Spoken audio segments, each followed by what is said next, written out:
views, likes, followers isn't necessarily effectively building your business. They don't pay bills. Sometimes you have to create the needs for the people.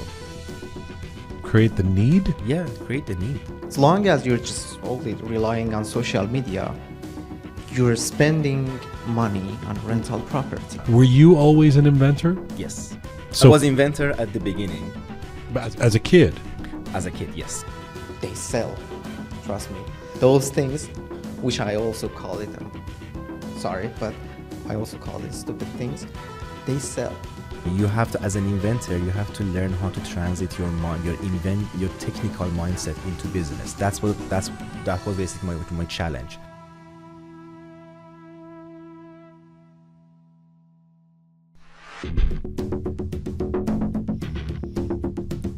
It's May 22, 2025. This is Roqe.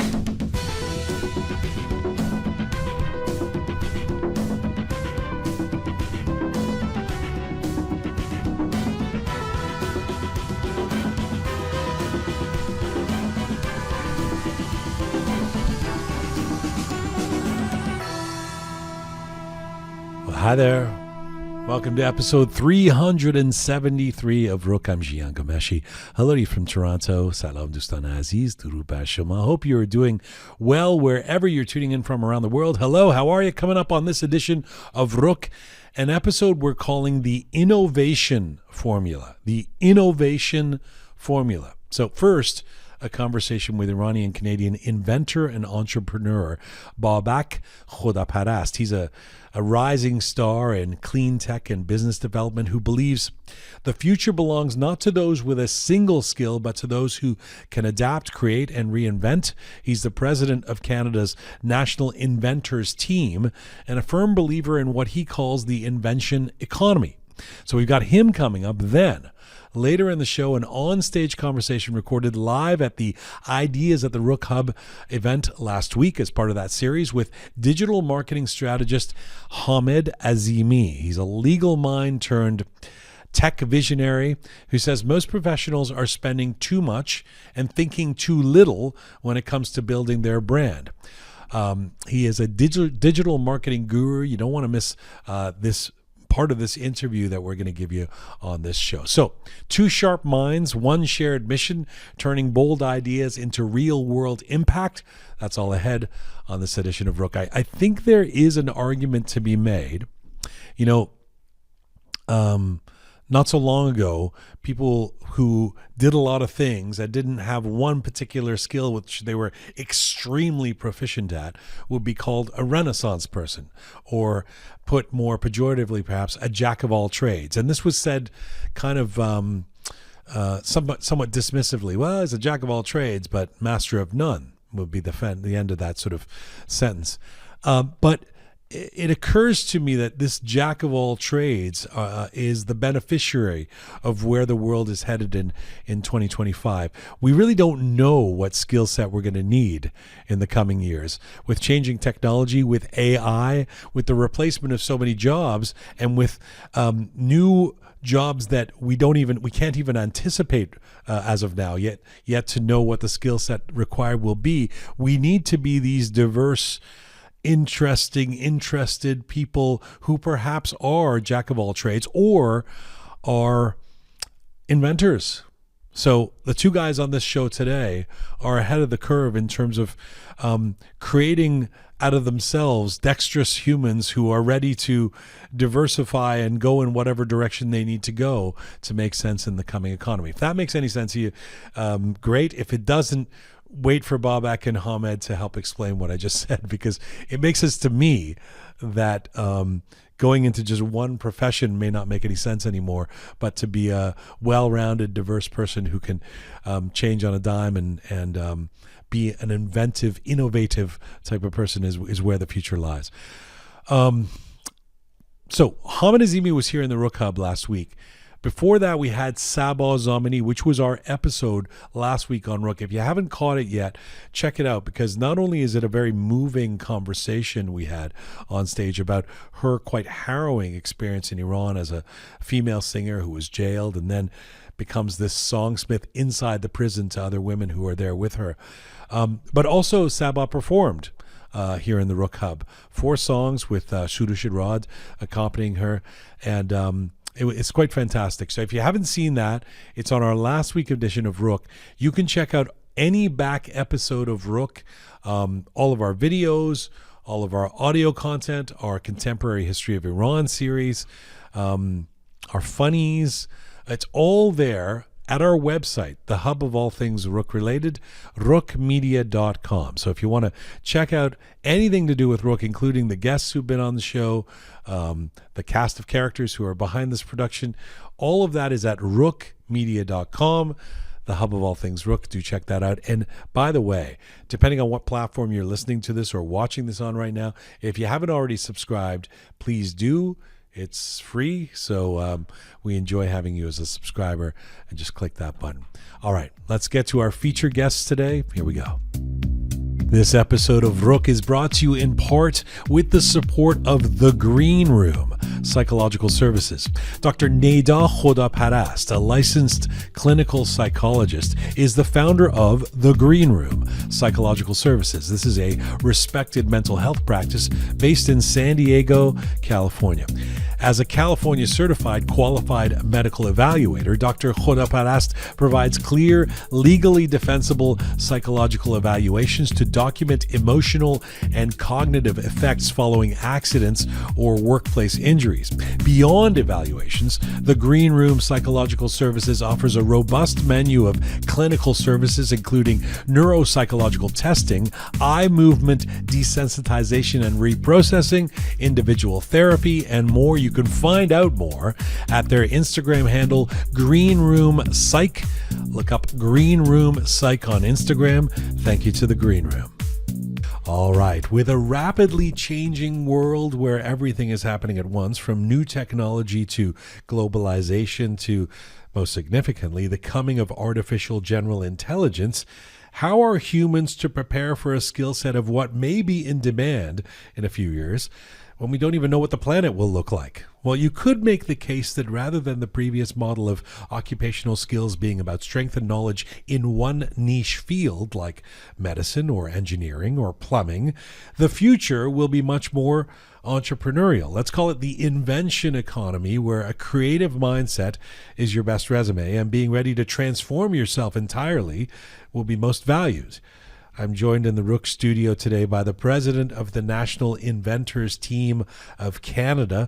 Babak Khodaparast is an Iranian-Canadian inventor and entrepreneur who specializes in clean tech and oil industries and focuses on business development, innovation, and leadership in Canadian entrepreneurship. He is the winner of the Norman Esch Entrepreneurship Award, was a medalist at the International Invention Competition in Geneva, Switzerland, and is now the CEO and founder of InnoVanguard, a company that provides business incubation, product development, and support for Canada's startup visa program, and helps entrepreneurs navigate their startup journey.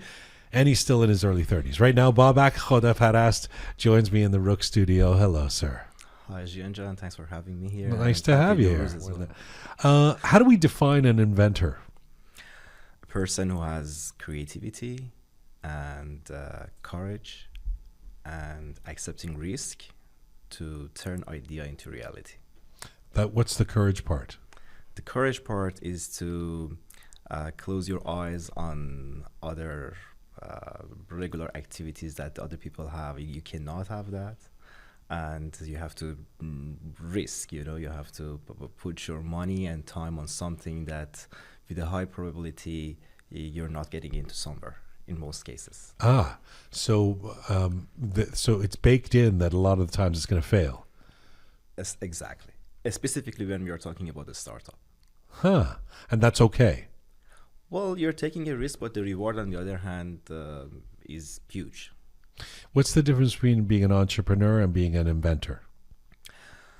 Well, great question. So when you are an inventor, you might invent something, but there is no intention to turn it into business behind it. But when you're an entrepreneur, you might not having creativity in what you're doing in your business, but the goal is to get money out of it. So, right. But the entrepreneur doesn't always invent the stuff themselves. The entrepreneur can hire the inventor, right? Or you might not don't need to have invention or creativity in what you're doing. Creativity as a matter of product. I mean, not as a matter of business. So you might have creativity. Most cases, you should have creativity in your business model, but you do not have creativity in your product. On the other hand, inventors are those who have creativity in their product. Okay. I'm just thinking of Steve Wozniak and Steve Jobs. Do you remember those two? Yeah. So I think Steve Wozniak was the inventor. And Steve Jobs was the entrepreneur. Exactly. Does that work? The combination of the technical part, the technical mind, let's call it, and the business mind together. The guys from behind Apple. Yeah. Were you always an inventor? Yes. So, I was inventor at the beginning. As a kid? As a kid, yes. So you were like Martin Basiri, like one of these guys who at the age of 10 is like, Eureka, I've invented a new business, and and that's what I'm focusing on while other kids are in the schoolyard. To be honest, my mind till like 2021 was more on the invention side, just to invent something. Because I tell you what, you can have multiple or different intentions behind inventing something. At my age, my intention was to make my CV stronger. And most of the people I'm seeing from Iran, their intention to invent something is to make their CV stronger, to be able to get admission from abroad and then strong CV. Immigrant. Yes. So, but that's not your intention when you're 6 and you're inventing something. No. At that age, for example, one of the idea I had was when I was watching every Friday, Channel 1 in Iran, they used to show the movies from Iran and Iraq war. Oh. And in those that they had the gas mask, used, that the filter on the gas mask, I always thinking of if we separate that and adding it to the car, we can basically filterize the carbon dioxide from the car and then purify the air.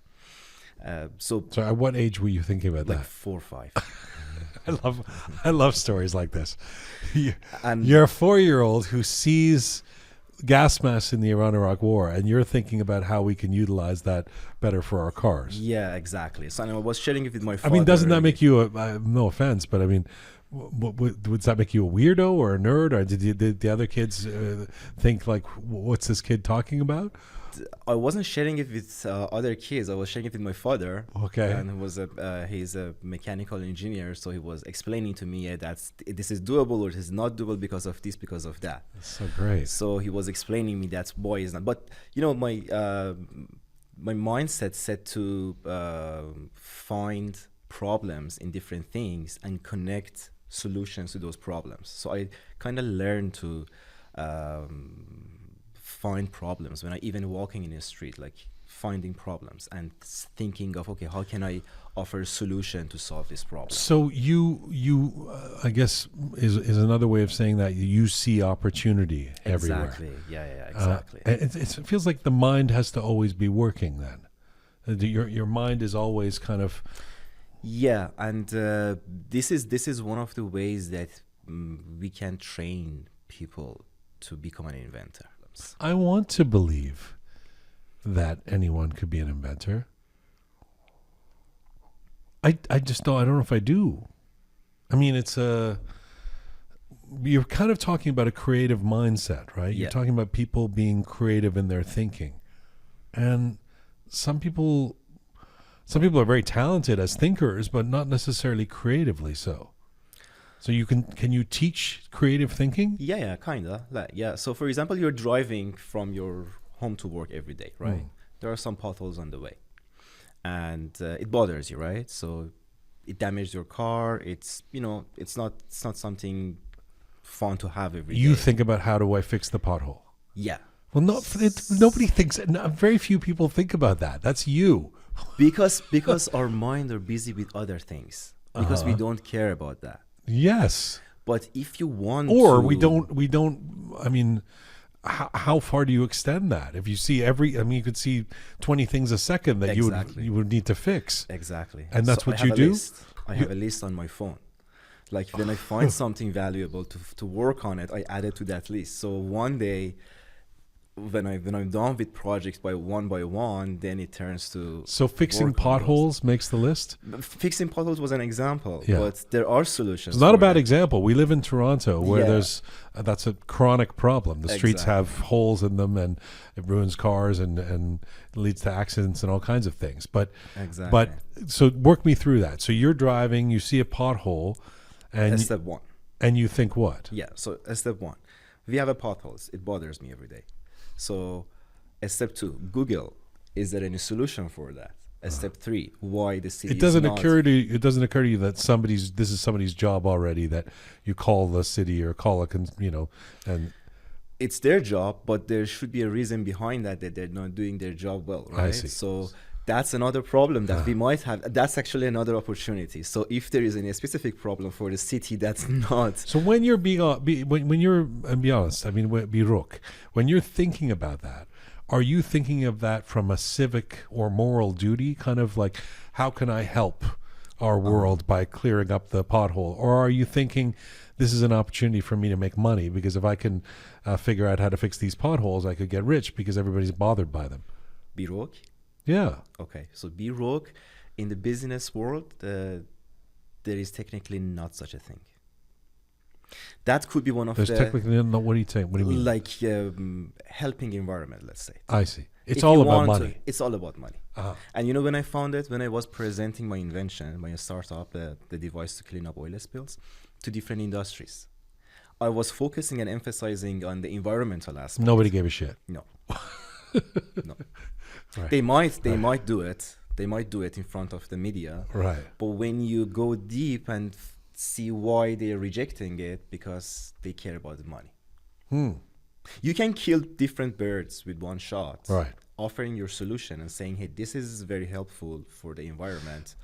But in the case of the pothole, Yeah. sorry to keep coming back to that, but I mean, you want to fix the pothole for your own sake too, right? Yeah. It's like you want to fix the environment because you want your kids to be alive in 50 years or something, you know, have clean air.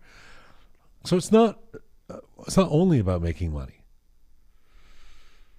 It's not only about making money, but if you're the CEO of Amazon and you have billions of dollars, then you might be able to just I see. invent things for moral reason. So you don't think people are governed at all by you don't think people do things for moral reasons? No, I did it. My second invention was exactly for that. But not in the entrepreneurial space. No, because that makes sense, kind of, because you have to pay for those tests, right? Like if you want to take one idea from a step one, which we call it TRL, technology readiness level, 1 to 6, you have to spend, it's out of 9, you have to spend about something around like $1 million, $1.5 million. So if you just doing it for sake of humanity, it's not possible, right? Let alone that if between For the sake of TRL pothole haters. Yes. So that TRL 6 to TRL 9 takes you another like 5-6 million. So let me segue into the focus of this conversation, which I was excited to have with you, and what I talked about in the introduction, which is the importance of the creative mindset in today's world and today's economy. It feels very much like we're at some kind of inflection point in the world. Like we're in that moment where within the next 5 years, things are going to rapidly change. Jobs that have been around for decades or centuries are suddenly going to be out of date and redundant. Skills that weren't needed before are suddenly going to be needed. And that there needs to be some flexibility in humans to be able to diversify and transform and be ready for that. And that the old rules of spend a number of years learning one craft in electrical engineering are going to be dangerously redundant when AI can suddenly do that job for you. so that a creative entrepreneurial mindset like yours will become more valuable, or is now more valuable than it has ever been? I mean, this is a thesis that benefits you, but do you agree with that? I agree with that, but on the other hand, we have to consider that not all the people in the world should be an entrepreneur. We don't need every single person in the world to be an entrepreneur, because in that case, we do not have anyone to work for us and move the job forward, right? Right. So if you look at it as a system needs a creative mind to create a new job, a new task, a new need for humanity, right? So if you talk about the humanity, if you talk about the business stuff, it's the same thing, same concept. But that system also needs electrical engineer, needs worker, needs someone with a 9-to-5 job to come and work for that system to moving Sure, forward. but we don't know what those jobs will be. We don't know if we'll need an electrical engineer. No, but it depends. It depends on the job that you are creating, right?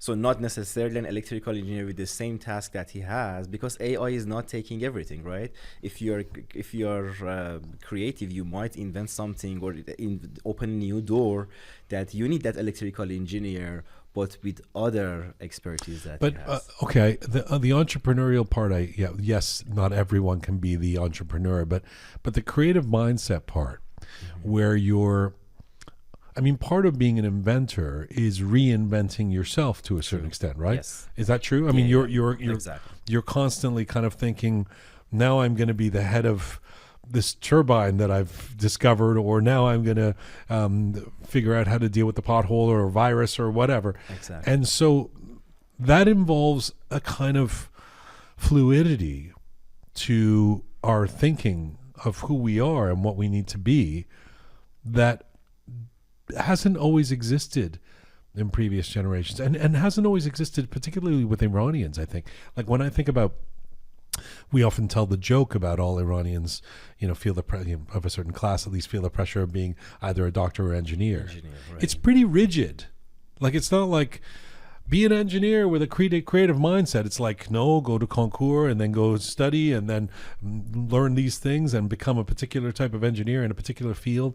And if that job, that requirement is no longer there, that person is left twisting in the wind without a creative mindset. No? Well, I think it's in our blood as well. Not all of them, but maybe that's a good thing. If people do not need to go to concours or go to the same route, they work on themselves more, specifically when they are a kid, and find their talents. That's what I did. Yes, that's what I'm arguing. Yeah. So, but go ahead. I skipped my elementary school years. I jumped basically, and at some point I was fed up. Meaning you stopped going to school? No. I was so the story is I went to elementary school when I was 4, and then I skipped the third grade. And there was a law at that time that you have to at the 5th grade you have to take all of the past 5 years exam in 4 hours. And imagine you are just like 6 years old, 7 years old, and you have to sit to take a concours kind of for 4 hours non-stop writing everything, and you have to get full grade in all of them. So in 1 or 2 exams I got like 19 or 18, something like that. For this reason they forced me to back on the 3rd grade, read the 3rd grade again, read the 4th, and read the 5th grade again. I again jumped the 3rd grade. So for a kid in my age, it was lots of pressure, and I was fed up with those pressures. So because you were fast tracking, because you were I was fast tracking and again back and then read again. It wasn't good for my age. Okay. Because I wasn't playing with my classmates or with the kids at my age. I was always studying. So at that point, after that, my parents and I decided to focus more on my other talents that I have. Like one of them was creativity that I liked. That's why from the 2nd grade of my high school, I kind of stopped going to school. Like I was absent for most classes with the basically the permission of my parents, and I was at the workshop working on my invention, my first invention. What was your first invention? It was a device to neutralize the sound of helicopters.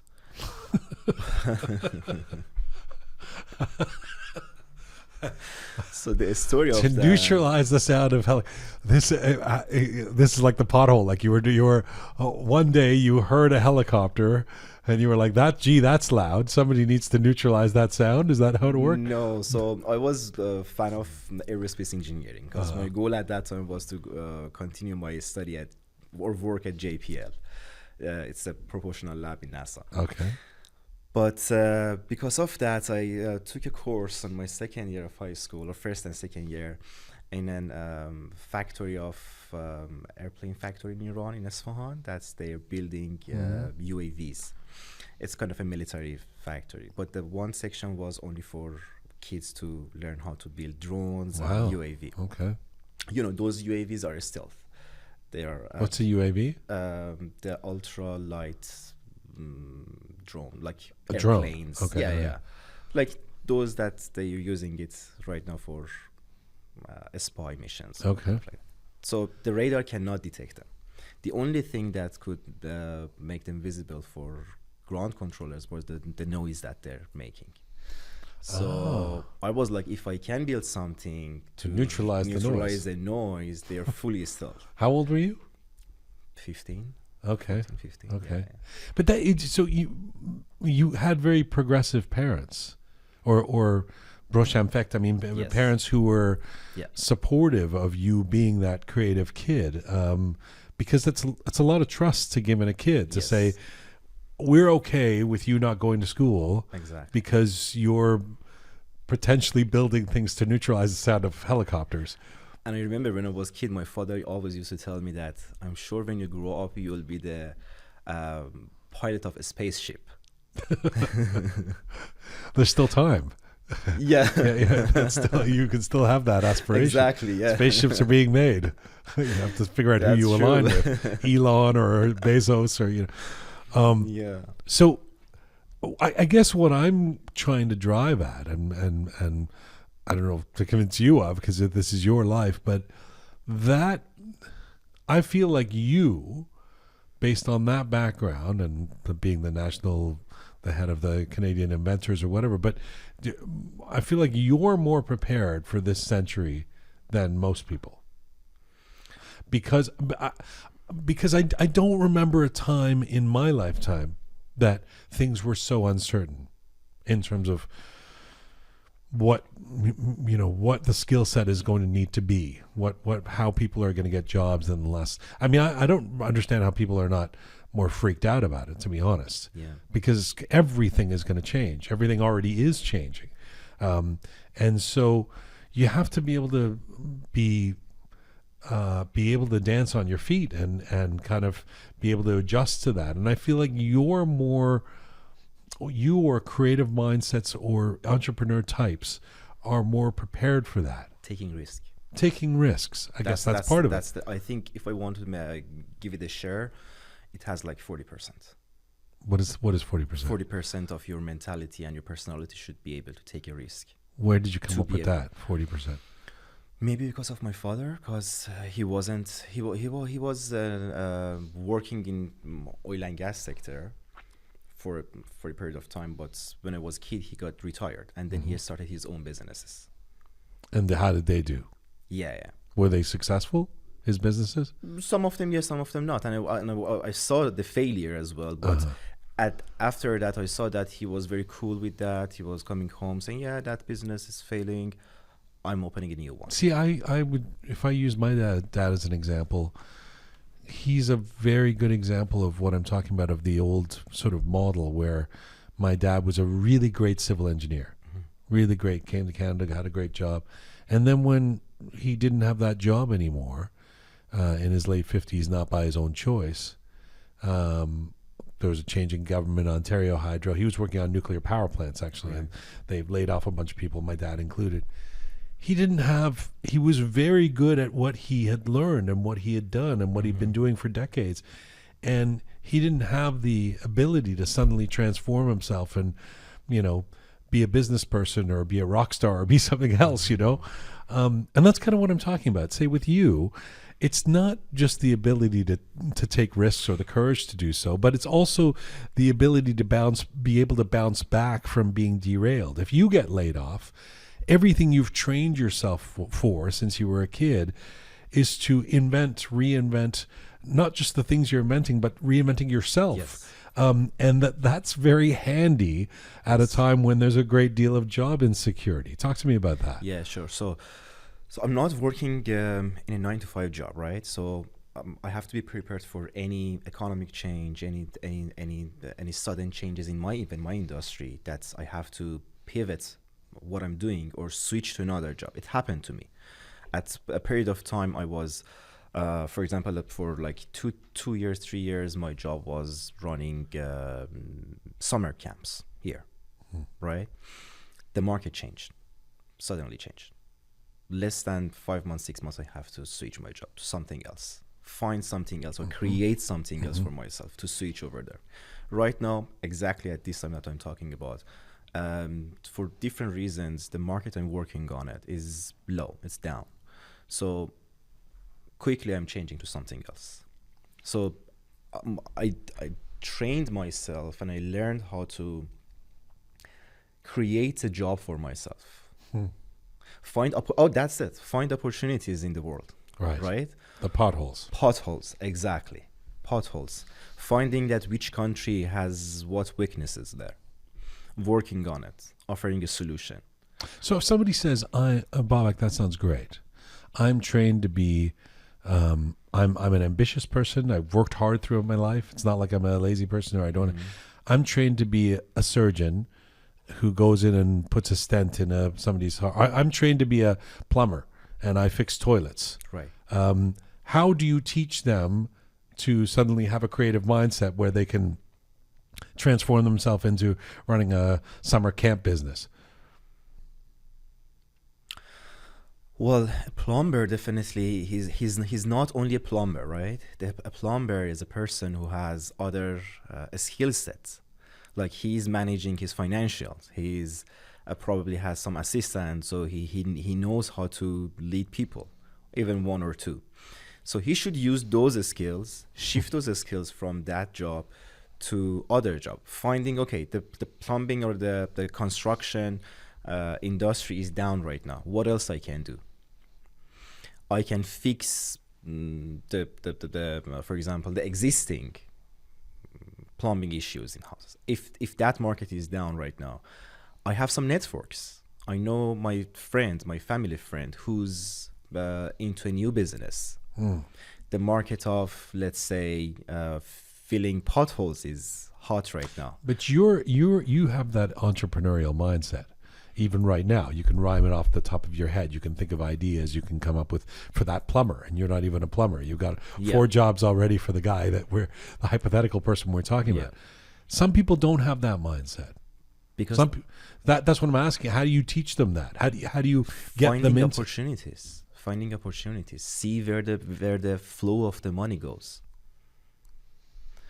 So breaking a problem into small parts. Like for myself, let's talk about my invention, the clean oil. For months, I was working on the market of Canada, and I wasn't getting a result. Sorry, explain what the invention does. Sure.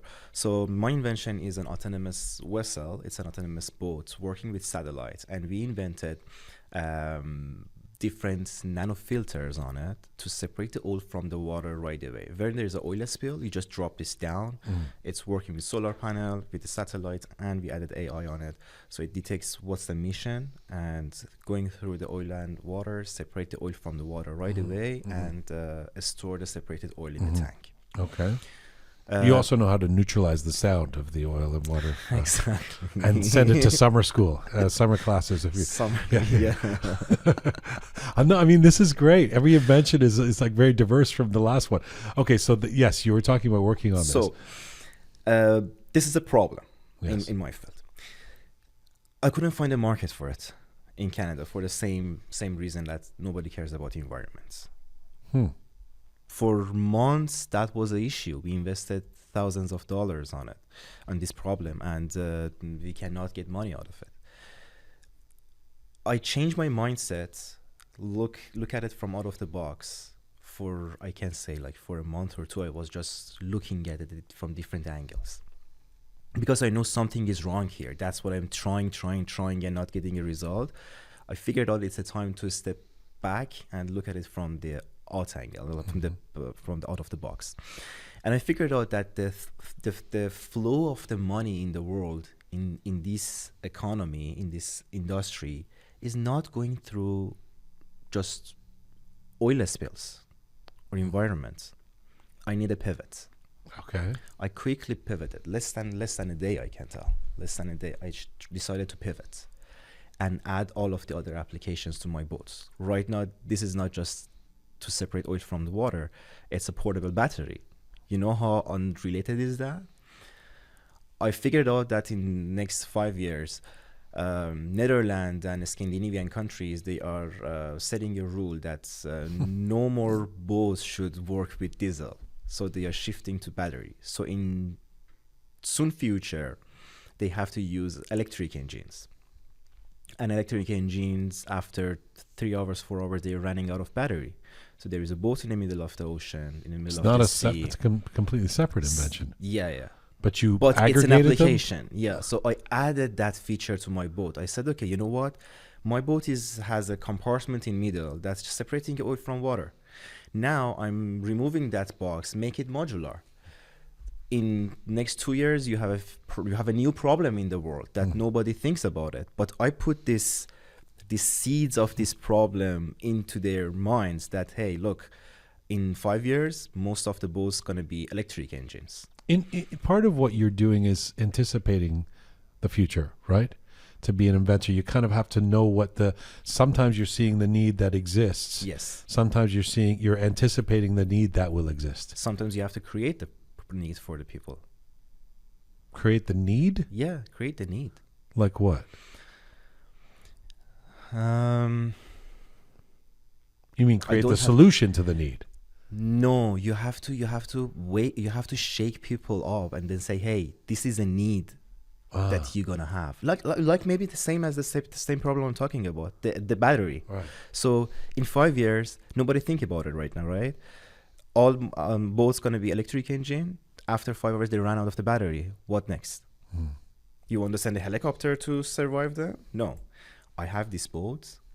You can put the battery box in between instead of the filter box, and then with one button, then sending the boat in the middle of the ocean, and they can just plug in, charge a battery. So I have this, and after that I saw, oh yes, so the market is looking at my invention because of the different applications I'm putting on.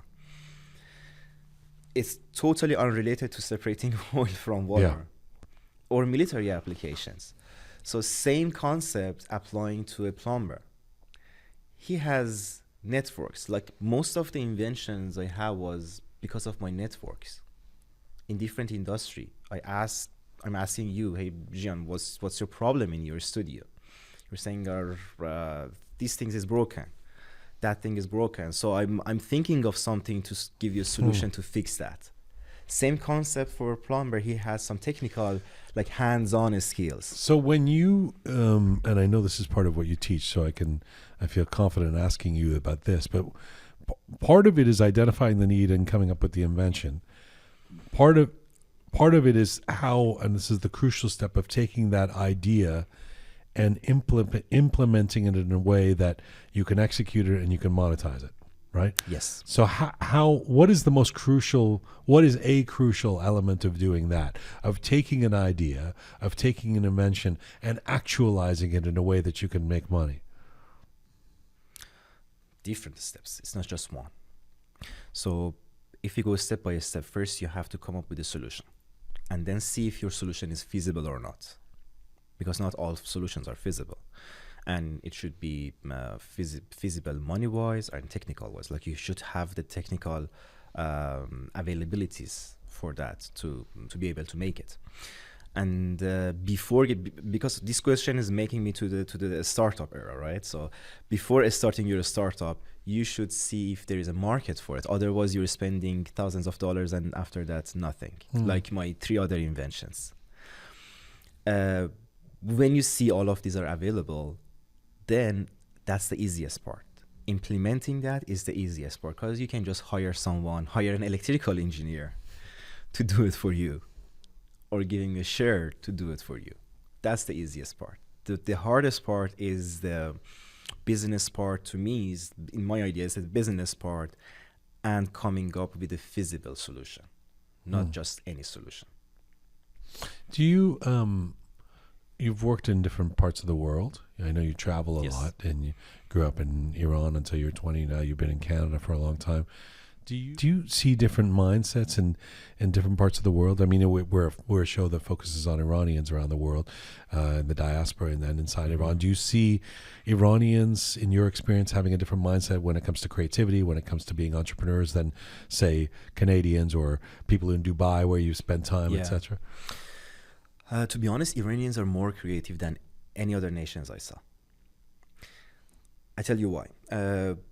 At the time I was part of the National Inventors team of Iran, we used to travel for different competitions. Our team was 99% of the time was getting their first rank in the world.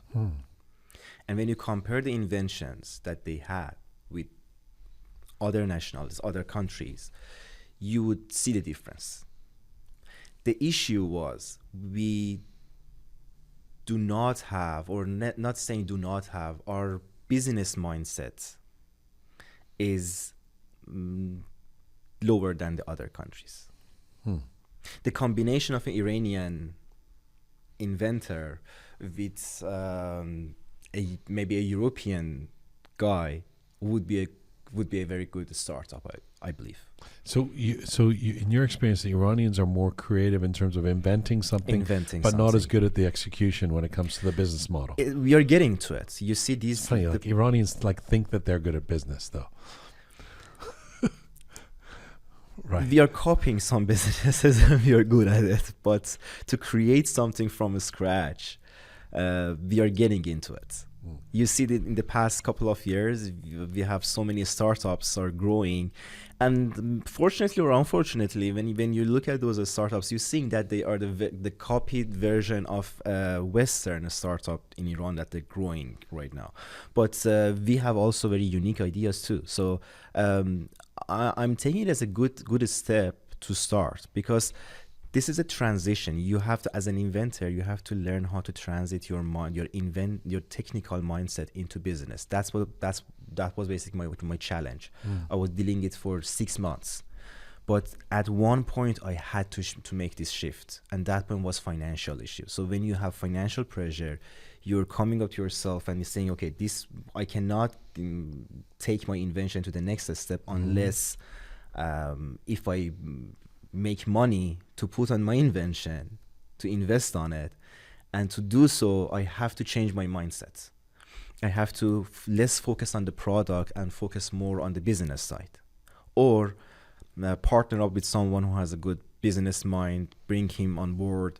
I'll be the CTO, he's going to be the CEO or the business development manager, and then he helped me to take my invention to the next step. That's, I think, what's happening right now in Iran because of financial crisis and financial issues. All people are starting to think about running a new business, but the issue is they are some of them are not very creative to create something new, or taking less risk, which makes sense because of the limitations. It's great talking to you. Thank you so much. I appreciate this. I appreciate you. Thanks for your time. Before I let you go, when can someone start calling themselves an inventor? Who gets to call themselves an inventor? When they finish their first working prototype of a patentable device. So that's considered as a new product. So you can't just I can't make a doll out of my napkin and say I'm an inventor. No, it has to be patented. I could patent that. Sure, if you can, then Thanks, You're an Babak. inventor. Thank you so خوش much. آمدید. Merci, ممنون. This episode of Roqe is brought to you in part with the support of Babak, a healing space rooted in the integration of science and soul and located in Vancouver. As a registered clinical counselor and certified psychedelic-assisted therapist, Elham Sol Falqariniya brings together clinical training, intuitive depth, and a personal commitment to walking alongside others in their healing. Her work is guided by the two-eyed seeing approach, honoring both evidence-based Western psychology and ancestral wisdom, intuition, and lived experience. Babak is more than a clinic. It is a center for psychotherapy, integrative education, and transformative healing, from individual and group therapy to clinical supervision, psychedelic preparation and integration, and immersive inner work retreats. Babak supports clients not in fixing what's broken, but in reclaiming wholeness and remembering their inner truth. Thank you to Elham and her team and Babak. The Instagram handle, if you want to find them on Instagram, go to Baraka OCC, Baraka OCC on Instagram. Thank you, Baraka. This is Roqe episode 373. So this past week, we had a very special edition of the Ideas at the Roqe Hub series, and we want to give you a taste of that on tonight's episode of Roqe here. It was a session that you might say comes with a diagnosis, a checkup, if you will, not for your body, not for your mind, but for your marketing. Because in an age of algorithms and shrinking attention spans, too many businesses are treating marketing like a side hustle rather than the heartbeat of their success. That's where our guest stepped in. Hamed Azimi is a digital architect of the modern age, a strategist who started in law, earning degrees from the University of Tehran and Penn State, but quickly moved from precedent to pixels, from practicing trade law to hacking legal tech, from founding Dod Parvar LLC in Iran to launching Exes Inc. in California, and now at the helm of NexusWave Technologies, a high-powered agency with its roots in Vancouver and its sights set on the globe. Hamed is helping companies rethink how they present, promote, and position themselves. So whether it's SEO, branding, analytics, or mobile optimization, he doesn't just sell services, he prescribes solutions. And last Friday here at the Roqe Hub, he gave a talk titled "Your Marketing Needs a Checkup," walking us through the symptoms of poor strategy and the misdiagnosis of modern branding, and how to get your marketing back to full health. This was followed by an on-stage interview, which we're going to give you some of right now. Joining me as part of the Ideas at the Roqe Hub series in front of a sold-out crowd here last week at the Roqe Hub, here is legal innovator, tech founder, and marketing doctor, Hamed Azimi. I actually had a bunch of questions, and then I'm, as usual, when I listen to you or when I listen to someone, I come up with a bunch of others. So your talk, I know this was just a short summary version of what you stand for and what you believe. So, but it was very focused on marketing good, advertising bad, right? Almost, yes. So let's start there. If Google is making $200 billion plus a year in ads, is everybody just really dumb, or is it actually having some effect? No, it's not about them being dumb. The thing is, I'm not into the idea of advertising bad and marketing good. I'm into the idea of marketing first, advertising next, when it's needed. So advertising actually is working, and it's a must. It's actually a must, and that's why I do provide that service also in my company. But when you use it matters. How you use it matters. Because you're gonna end up wasting a lot of money if you don't do it the right way. It's not a question of either doing it or not. It's the question of how to do it and when to do it. But if somebody in this room I'm going to ask you to get a little closer to the microphone too, so that Sure. if somebody in this room had the money to buy an ad during the Super Bowl, say Shay's here, I know she has a law firm, so she says, you know what, I'm going to buy an ad in the Super Bowl, and 90 million people are going to see for 1 minute Beggy Law. That seems like it would be a good thing, wouldn't it? Yeah, of course. That's the right time. The Super Bowl is the right time? It depends on your industry and your business. Well, Super Bowl is not the best option. You can spend a lot of money. I mean, it's not cheap to run ads on that show. Yes. So as long as it works for your industry, and as long as you can afford it, of course, it's a great timing. Okay, so some ads can be good, but that, what is the litmus test for how something is effective and is not effective? Data. You can't guess it. You have to see the data, analyze it, and see what's actually working. Here's the thing. If a platform is providing an easy access for you to do something financial, it's built for microtransactions. And microtransactions is the easiest way to grab money out of your pocket. For example, if you go to social media, let's say you go log into your Instagram and you see, okay, I posted this thing and it's not getting engagement, it's not getting views or likes, it's vanity metrics, which in most cases doesn't really matter. What first comes to your mind is to boost it. Let's give it a try. Just spend some money and boost the post. Hopefully we get something out of it. It's easy, right? It's just a blue button there. You simply press it, spend a few dollars, done. It's not the best thing you could do. Why? Because it's built by nature to be easy so that everyone can use it. And guess who's using it the most? Those who are really not comfortable with tech things.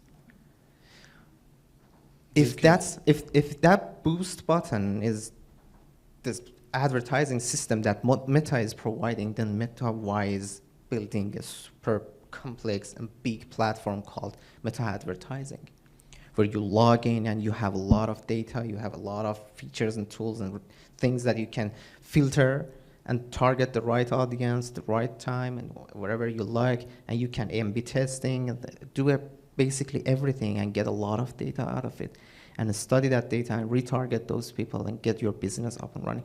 Why the same company that is running Instagram is also investing huge on a platform just solely for advertising, and then on the other hand have a blue button that you can simply press it and then pour money. Would you ever recommend anybody press that boost thing? It is pretty tantalizing. You see it and go, well, maybe this will help, right? Yes. If you are seeking for just vanity metrics, things like views or let's say likes or a few followers that you don't care who they are, in most cases, then sure. But if you really want to target your audience and if you really know what you want and you want to get what you want, that's not the best thing you could do. And that's part of the fallacy that we're sold, which is what you're speaking of. I'm understanding that views, likes, followers isn't necessarily effectively building your business. They don't pay bills in most cases. It depends on who you are and what you're doing. For example, if you're an influencer, those numbers really matter. Well, if you have a few hundred thousands of followers, we do judge people based on their numbers, don't we? We look and say, oh, this person's got 500,000 followers, they must be successful. Yes, it's a metric, of course. We human, naturally, in the first sight, we judge people based on what we see from them. And in digital world, those numbers are the things that we first see. But will that make you money? Again, it depends on your industry. Where does the quality of the product come in, or what you're trying to sell in terms of adjudicating or that litmus test for the advertising? In other words, if somebody says, oh, I've been buying these ads, but it just doesn't work, and I'm kind of going, well, your restaurant is shit, right? So that's why people are not coming to your restaurant. In other words, doesn't the brand that you're selling have something to do with whether the advertising is effective or not? Of course it does. Well, you can't sell everything as long as you just know the techniques. It's not going to work. You may, in the first place, you may be really good at running ads and then somehow start selling, but the backlash will start to come. In the end, if you don't build that brand properly, you're gonna... And can anything be marketed? Almost anything. So if somebody comes to you and says, I'm a singer-songwriter, and I've got some money, I want to hire you to be my marketer, and you listen to the music and you go, this is awful. This is really bad. Do you take them because you can help market them somehow? Well, if the question is it possible to market them? Yes. But if the question is, will I market them? No. Because I have standards. It has to be songs you like. Yes. Yeah, good. Yeah, metaphorically, I got you. You talked at one point about building websites, right? That's one of the things that instead of advertising, let's start a marketing, let's start from the start and build an effective website. Yes. Right? So do people still go to websites? Serious question. I mean, are websites still something that people use? I can tell you our experience at Roqe Media is launched 5 years ago, cared so much about our website, and it kind of mattered at the time. It was like a funny thing we were talking about on the show, actually, for the first 2 months of the show, because our website wasn't ready yet, and we're like, the website's coming, the website, spent money on it, had this, and had some traction. It was sort of important. We called it the hub of all things.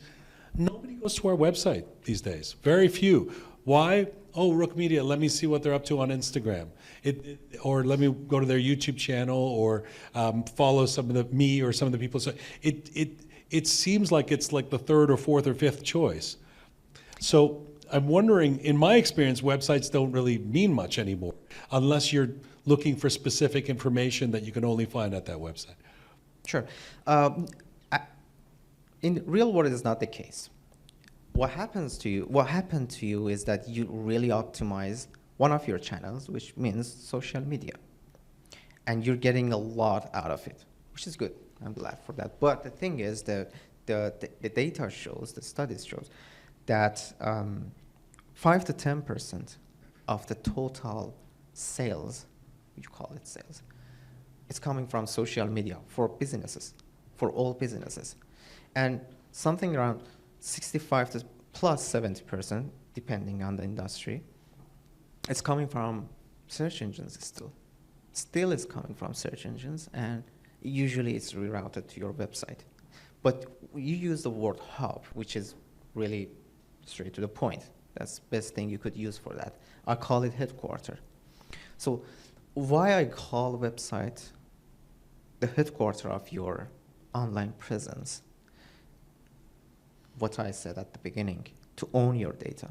As long as you're just only relying on social media, you're spending money on rental property. You don't own it, and they can at any time remove you and block you. I got that, Can't do anything. I feel like it's market driven. I feel like if somebody meets a doctor here who's in the room and says, oh, I really want to follow up and find this person, they don't look for their website. They go to their Instagram page.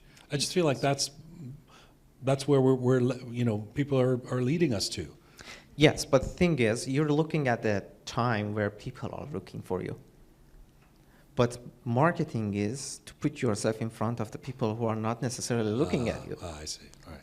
They are not looking for you. You have to help them find you. And that's a huge portion of the market. Those who are looking for you, they'll find you wherever you are. Even if you're not, they'll find you somehow. You don't need to spend money. Those who know you and they are looking for you, they will figure out a way to find you. You don't need to invest on it. What you're doing for marketing is to find and target those who don't necessarily know you. And they're not only in social media.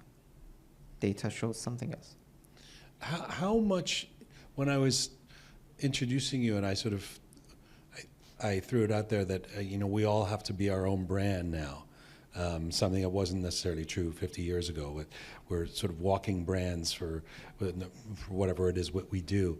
Do you believe that? How much does everyone in this room need to be their own personal brand? Again, it depends on your industry, but in most industries, it hugely impacts your online presence and your business, aside from your personal brand. Let's say you're a doctor and you have a clinic. That clinic itself has its own identity. So you market that separately. But at the same time, you can get the best out of your effort, but by also marketing yourself as a site. So how do you deal with somebody who says, I'm not really comfortable with self-promotion. I didn't go into becoming a surgeon or even in the arts we face this. Like people, I've had a lot of people, like authors, I went into this because I'm a writer and I want to write the best books ever, not to be some Instagram person or something. How do you overcome that notion that it's not necessarily about ego, but it's a necessarily part of brand building? I get it. Not everyone is built for being promoted. Many people are not comfortable in front of cameras. Many people don't even like it when people pay attention to them directly. That's fine, but here's the thing. If you want something, you have to play with the rules. If you want to be seen, if you want to be found, you have to go out there. Just do it the right way. Not everyone needs to be promoted the same way. So if somebody came to you, I'm actually thinking of someone that I know who's a doctor who said this to me. I don't really want to be self-promoted. I don't want it to be about me. But he's also wants to put out a book, and So if they came to you, what would your response to that be? That exact thing happened actually. Dr. Yazdani, who is also one of the sponsors, he doesn't like to be in front of cameras. He doesn't like to talk and explain things and make it into the video and share it on social media. He's not a fan of those things. He's a genius in his own industry. He's a well-known plastic surgeon, and he does what he does to the best and highest level, in my opinion. But when we talked and we started having a strategy for his business, he ended up accepting the reality that the thing that he is looking for the next year requires him to go out there and be seen by people, because it's relying on his personality and his achievements and his own identity. Matter of fact, we even offered him to clone him with avatars, with AI, to clone his voice and clone his face and everything. How did he feel about that? In a business side, I love it. No, how did he feel about it? Oh, he welcomed He really? in the beginning, but he got scared. But he trusted us, so he wants to do it in the future. But first, we have to build that foundation with himself, with that real person. And then we have to fade into that tech world by being honest with the audience and let them know, okay, this video that I'm showing this week is real Dr. Yazdani. That video is the clone, or technically speaking, the avatar, but any content behind it is approved and confirmed by him. Let me ask you about the opposite, the inverse of that, which we've all seen, which is the person who's, they're a professional, maybe it's in the medical field, maybe it's they're in a business of some kind, and they're great at their business. They're not necessarily great as a Twitter or Instagram personality, but they think that they are, or they think that that's what they need to do. And so the camera on their iPhone, they're doing these talks, or they're trying to be an influencer, or they're doing a funny dance or something like that.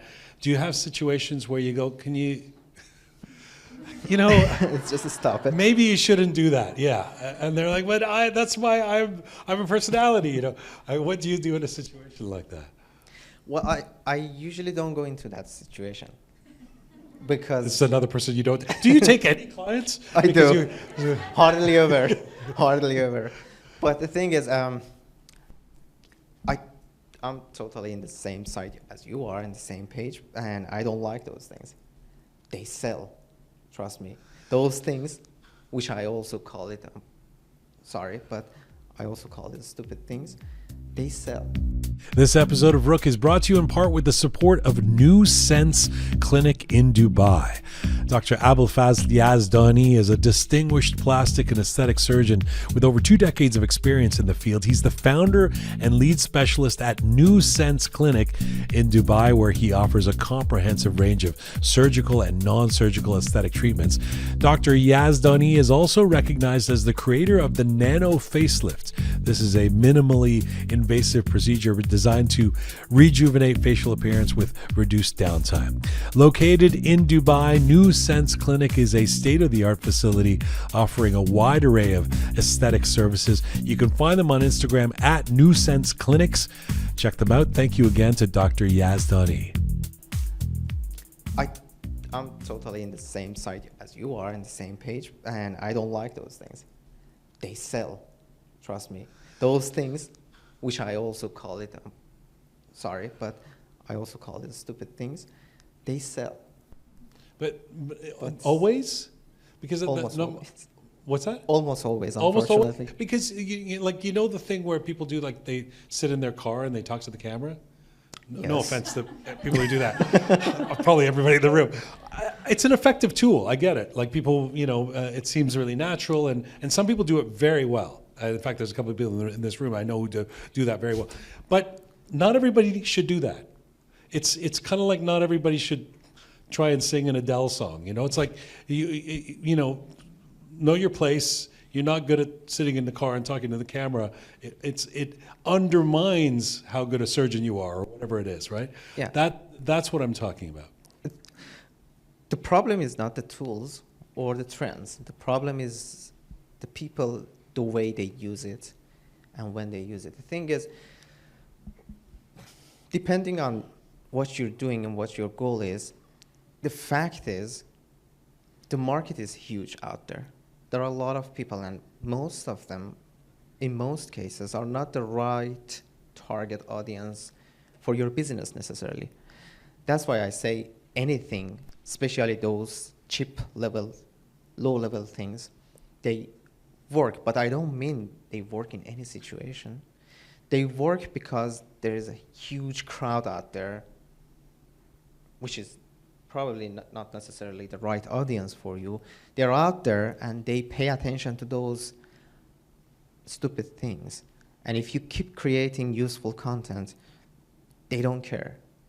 And you're gonna have a hard time to find the right audience. That's why I say, instead of looking at the trends and see what's working at the time for everyone, you have to focus on the right audience that you have and see what's working for them and focus on creating content in that area and then focus further on that. Let me ask you 2 or 3 simple questions and then open it up to the crowd to ask you questions. And please, by all means, any comments or thoughts are welcome.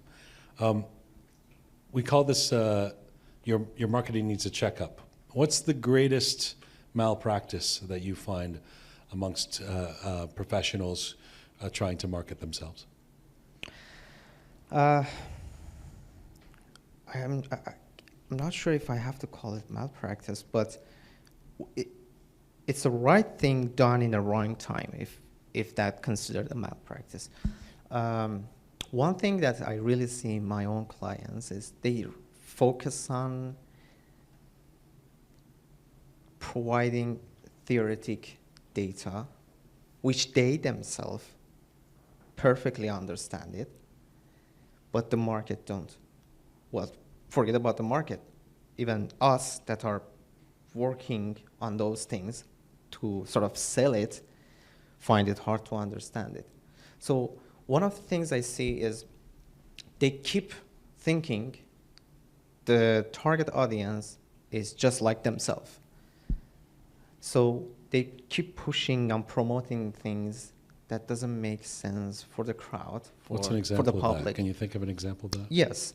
So when we first started the same project, the San Diego project, the Green Room, the content that was existing content on the website was really, I guess only doctors could understand even a portion of it. You have to be a master in your industry to understand those things.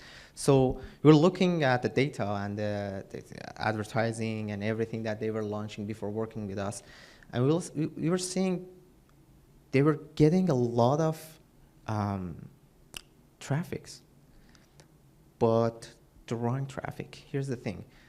When you get traffic, you have to pay attention to the intention of that traffic. We have two different intentions. And one is informational intention, one is transactional intention. When you create a content which is really complex, of course you understand it, your colleague will understand it, but your target audience won't understand it. It will attract the traffic that is specialized in that industry. So their intention is informational. They're looking for that data or anything related to that thing because they want to learn something specific and professional.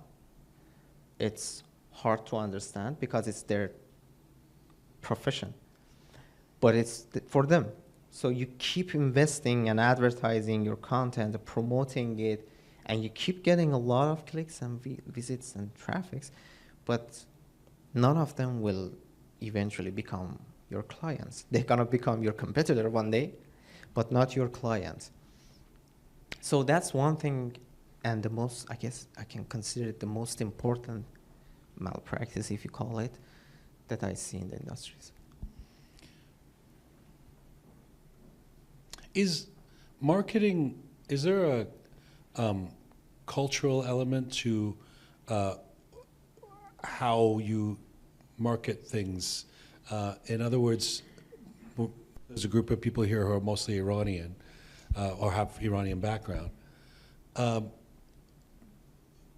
Iranian people, is there a need to market to, say, Iranians in a different way than you would to, say, Americans or Canadians? Yes, not just the nationality thing, but pretty much everything, the culture, aside from nationality, or even the language.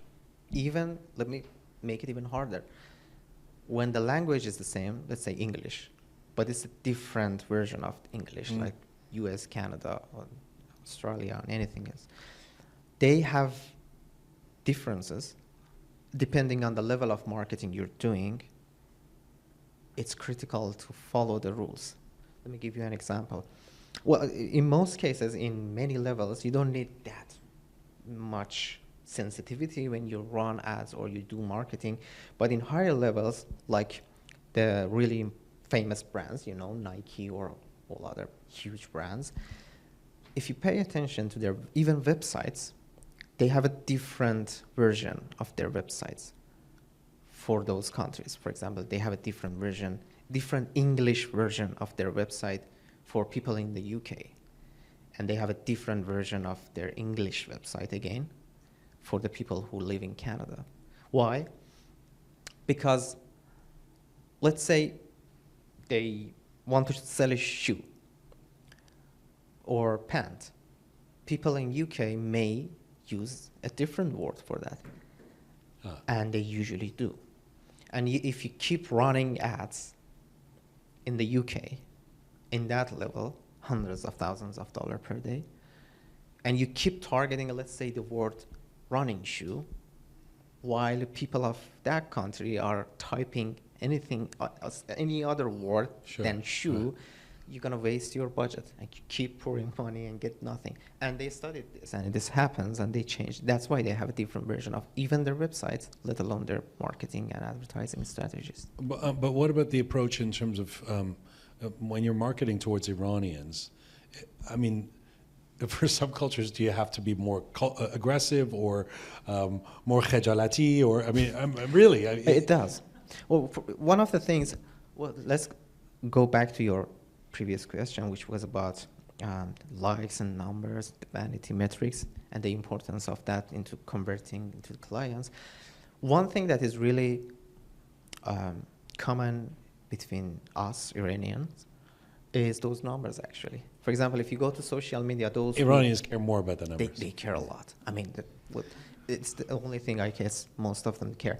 And that's why when those who do marketing for you in social media from Iran, they keep saying things like, okay, if you want your reel to get millions of views, or if you want to get up to this many number of followers, well, follow my page first and comment this and then go to this and do all these steps. Hopefully I'll show you something. And when you all do all those things, then you forget what you're looking for. So you forget about that.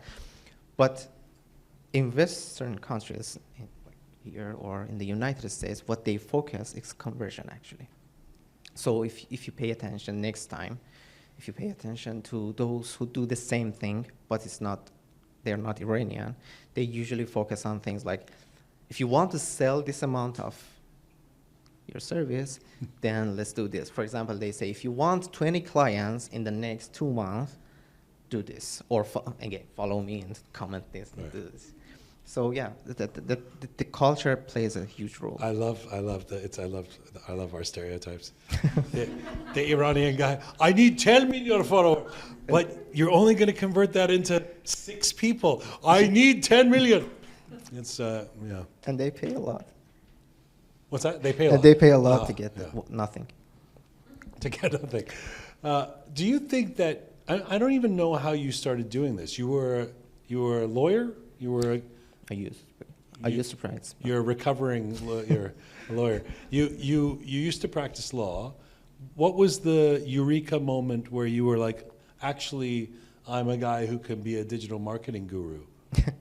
Oh, it goes back a long time ago. So when I was a teenager, I was playing with computer all day. Once my brother told me, hey, I'm not saying stop playing game. I'm just saying something new is coming. Why not doing that also a few minutes per day? I said, what? He said, blogging. I said, I don't know what it is. Just show me if it's interesting. Sure. He showed me and it was interesting. That's the first time I was introduced into the technology many years ago. Then because my family is all about law, all my brothers are lawyers and it's a family business. So I entered into the law industry and I love it. And I really love it. But the thing is, those who are in law, they know that that industry is suffering from the lack of enough knowledge in technology. So because that also was my family business, I could see it clearly. And I wanted to do something about it. I loved technology, and I was into the law, and I loved law. So I kept teaching myself programming and other aspects of technology. That's why I have my law firm in Iran, and I have a tech company in the United States. So I kept doing it over and over for many years until I noticed there's something missing. There's one thing missing. I have that law, and I have that technology, and I want to do something, but the problem is, how should I let the people know about it? So I kept learning different tools and stuff, and was knowledge about marketing and advertising and everything in between. So I started the third business, which is digital agency. And it's mainly targeting, marketing, and advertising, but it's not restricted to that. I do also provide other services. I wanted to make one more comment and see if it resonates with you before we open it up to the crowd, which is that I was thinking about your approach, and I was thinking, in some ways, you're the evolved digital 21st century version of an old school form of advertising or marketing, which is direct marketing to people. And I was thinking that instead of mass marketing via advertising. And I was thinking about, like, I'm probably, there's probably everybody's here is either too young or didn't live in the West, maybe, or some crazy combination of that. But when I was a kid growing up in England, I think this existed until the 1990s, I'm not sure, but there was Avon ladies. Does anybody know what an Avon lady is? You know what it is. And then there was also Tupperware. There was Tupperware is like the containers that you put things in. And both Avon was a makeup and perfume, I think, or something. I think my mom for a while was an Avon lady. Anyway, both Avon and Tupperware, what they would do is people would come to your door with a bunch of Tupperware. Like a lady would come to your door and knock on the door and say, "You guys want to see the Tupperware?" And then you would let them in, and it would be almost like a tea party. Everybody would sit. You bring some of your friends, and then they would show you the Tupperware and sell you the Tupperware. Same thing with Avon. They would come to the door, this is what we have, some perfumes, and here's the latest makeup, and what do you want to buy? I'm the Avon lady. It worked. It worked. And I was thinking, what you're advocating for is kind of a version of that. It's go to the people that you know you're going to resonate with. Instead of buying the ad for Avon that's going to sit at the Tesco down the street, that's in England, where a whole bunch of people that might not necessarily care about it will see it. Go to the place where the ladies who want to buy the Avon is, knock on the door and say, "Here, I've got some products of Avon." Does that make sense? Or am I stretching for this metaphor? No, it perfectly makes sense. The thing is, so it's just three things that I mainly focus on. Just right people at the right time and with the right message. If any of these elements are missing, depending on how many elements you're missing, you're going to waste budget and effort and time, which is more important than money. So the right people at the right time with the right message. And that was happening in your cases. So they were coming to you, the right people. They weren't coming to me, but they were. Them. Yeah, they're coming to the, yeah. They're coming to the door, it's true, from my mom or something, yeah. Yeah, so the right people at the right time with the right message. Yes. And it was working. Everybody, Hamed Azimi, thank you for this, Hamed.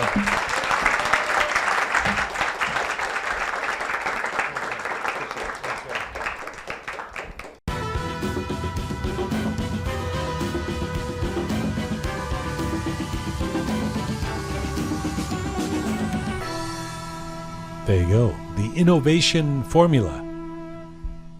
If you have any thoughts, suggestions, comments, disagreements, agreements with what you heard on this show, we always love to hear from you. You can email us at info@roqemedia.com, info@roqemedia.com, or of course post a comment on any of our platforms. We love to hear from you. Please feel free to do so. Thank you to Babak Khodaparast. Thank you to Hamed Azimi. Thank you to all of our sponsors. This is Full Time for Roqe for today. Thank you to this amazing team who help put this show together each week.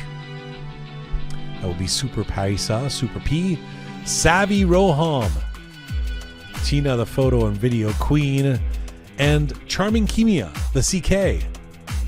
Special thanks to Smart Pega, Talented Anahita, and Methodical Kaveh, as well as TRK, the Rising Keon. Thank you to all of you out there for supporting us and sharing our content. Please subscribe if you haven't done so already. Remember, you can find all of our back episodes of Roqe, video, commentary, all of that at roqemedia.com. You can find the show on Instagram at Roqe Media, as well as Twitter. You can find me on Instagram at Jian Gomeshi. And as ever, Mizun Bashi.